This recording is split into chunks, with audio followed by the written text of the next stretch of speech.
Hey everybody, my name is Danny Dumas, and this is the Earn Your Title podcast. This is a special election episode. If you're listening to this on the day it launches, we are voting today. Maybe you are on your way to the polls, and maybe you have a little bit of anxiety. You know, this country is split. If you look at any of the polls, we are split down the middle. So half of us are going to be excited. The other half are going to be disappointed. And, or vice versa, half of them, half of us. You know, it's a very us versus them, which I think is unfortunate that we've come to this because, well, I think the elected officials are pretty polarizing. I don't think the nation on an individual level, like, you know, the people you work with, most people aren't on the extreme ends. And I think that's unfortunate. So I don't have any advice today. Well, I don't think I have advice today. But what I want to do is kind of channel my inner motivational speaker, you know, talking about living in a van down by the river, and give you something to think about over the next 4 years, because life will change one way or the other. And it's not going to be, and that's maybe the point. I don't want it to change for you 4 years from now. So let me explain. Many of us in this country are concerned about one thing happening or the other, and I'm really going to try to be, you know, politically neutral and be right down the middle on this one. But I think it's important that we realize that we have some anxiety and some worry and some stress based on what we perceive that the new president of the United States is going to you know, kind of how it's going to affect our life. So the first thing, and if you're from not the United States, I apologize. This is going to be very U.S. centric, but I will say this. And my mother-in-law said it best. You know, she lives in a foreign country, and she said when the United States sneezes, the world gets a cold. And I know what happens in America obviously affects the world. I truly think Ukraine, Israel, all these things, the U.S. plays a big role in all that. So I know the United States plays a big role in the world. So everybody is free to have a little bit of anxiety because you don't know. What I would encourage you to do, though, what I want to talk about is, one, take some of the worry. Like in the United States, we don't have a dictator. Despite what people want to say, the president, whether it's Donald Trump or Kamala Harris, they are not a dictator. If you remember back in high school, I don't know if everyone did this, but you would have elections for student council president. And they would get up there and they would say things like, we're going to go on more field trips. They have no control over that, right? That's a teacher thing. But it sounds good. You know, the president of the United States can want to do a lot of things, but we live in a very check and balance type of society or type of government, which is awesome. One, it means that it's really slow. I work in government, and if you want things to happen, sometimes you have to be willing to wait like years to make, you know, a little bit of change. And while that can be frustrating when you want to make big changes, it's good because someone can't come in and just radically change everything, and it changes on day one. It's like, you know, you're driving a car and you yank it hard to the right, you go into the ditch, right? You're going to hit the retaining wall. Well, if you go slowly, maybe it's a nice gradual change, and so it's not that big of a deal. So one, they're not dictators. We're not electing dictators. They can only do what the House and the Senate want them to do. So, you know, don't freak out too much, right? But the second thing, and this is a mindset thing, and this is where change might need to happen. And I'm giving you a challenge. In the next 4 years, whatever president we have, I want you to be ready for the next election to not truly care what happens. I want you to just say, you know what? I've got so much money in the bank that I'm not worried about double-digit inflation.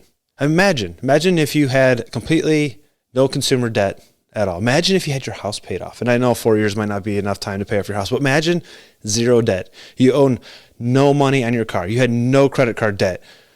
All the paycheck went into your bank account. The only thing you're paying out is your mortgage, food, and insurance.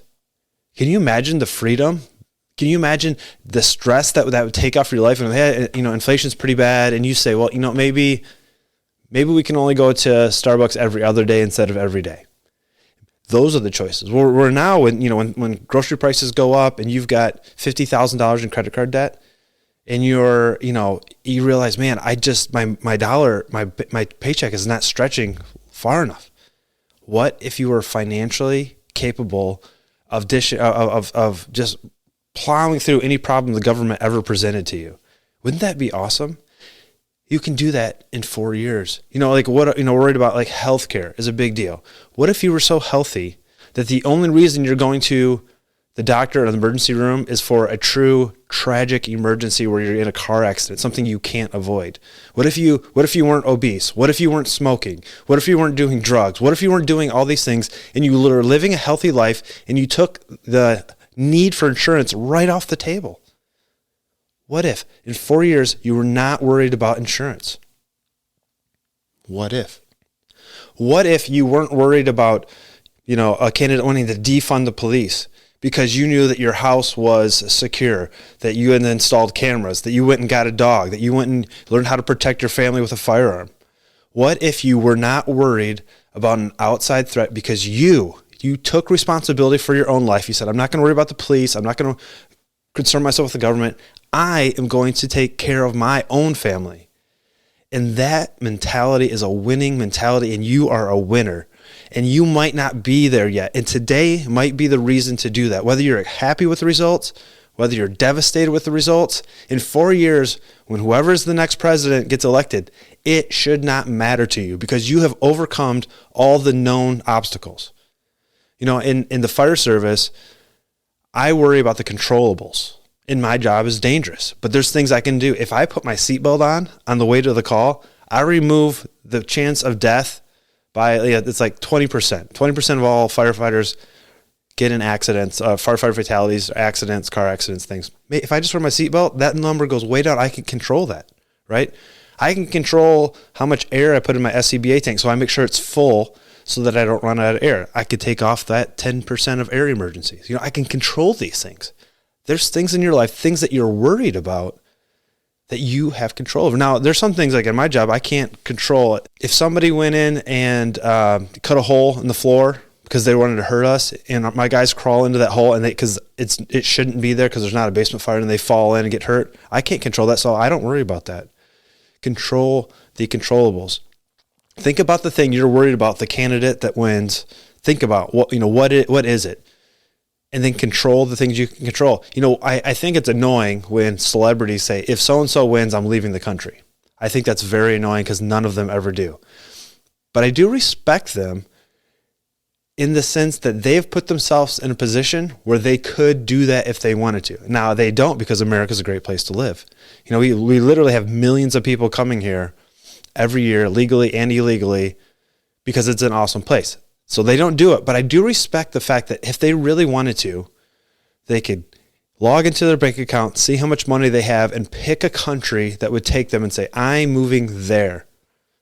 That is awesome. So for you, maybe that's that side gig that you've always wanted to do, that thing you've always wanted to accomplish, that business you've always wanted to get off that ground, that consulting thing you've always wanted to do. Start it. Start it this week. Take that part off the table. Go make a bunch of money. Go save a bunch of money. Go pay off debt. Put yourself in a position to not worry about politics. It's ridiculous that you would give yourself physical stress over what somebody else could force you to do. And then realize that maybe there will be things that you can't control. And you know what? If you can't control it, don't worry about it. Don't worry about it. Don't worry about what the politicians, the laws are going to make. If you can't control it, don't worry about it. Definitely go vote today. Go make your opinions known, but take control of the controllables. You can do this. Now, 4 years from now, I want to be having this podcast, and maybe if I remember, I'm going to reference this and ask you, hey, how did you do? Make a plan, decide to get out of debt, decide to get healthy, decide to be able to protect your family, do all these things. How did you do? If you think about it today and you don't actually have a plan for 4 years, it's not going to happen. And honestly, 4 years is too long. It's too long to actually make that work. So what are you going to do? Where are you going to be in 6 months, 6 weeks? And figure that out first. And then today, figure out what am I going to do this week to get myself 1 week closer to my 6-month goal, and just keep pushing that goal 6 months out, 6 months out. If it's the money thing, today, go write out a budget. Write down everything that you've spent for the entire month of October. Look at where you spent all your money and say, hey, do I need Netflix, Peacock, Hulu, Disney, ESPN, HBO Max, Stars? maybe cut one of those out and go, I'm paying off my credit card. I'm paying off my car. If it's physical fitness, I got a challenge for you. From now until the end of the year or into November, do 100 push-ups, 100 sit-ups, and 100 air squats. And then in December, do 200 push-ups, 200 air squats, 200 sit-ups. That's easy. You can do that in one setting. You can just knock it all out. Do something. Do something. You can do it. Control the controllables. You can do it. If you need help, if you need accountability, call me. Email me. My email is danny@dannydumas.com. This might be as simple as, hey, Danny, this is where I want to go. I know in 4 years I want to be here. In 6 months I want to be here. And today I'm going to start this. And I'm going to do this for at least a week. And you're going to call me once a week and tell me I did this, I did this, I did this. It doesn't have to be anything crazy. It could be, I want to start intermittent fasting. Cool. Call me in a week and I'm going to say, hey, how's it going? Were you hungry until noon? Get after it. I want to help you. Please reach out. Danny@dannydumas.com. I am excited for what this year is going to hold, despite who's the president. Despite who the president, I am going to kill it this year. I'm going to take that right off the table, and so are you, and I'm excited for you. My name is Danny Dumas, and this is the Earn Your Title podcast, and I will talk to you later. Bye.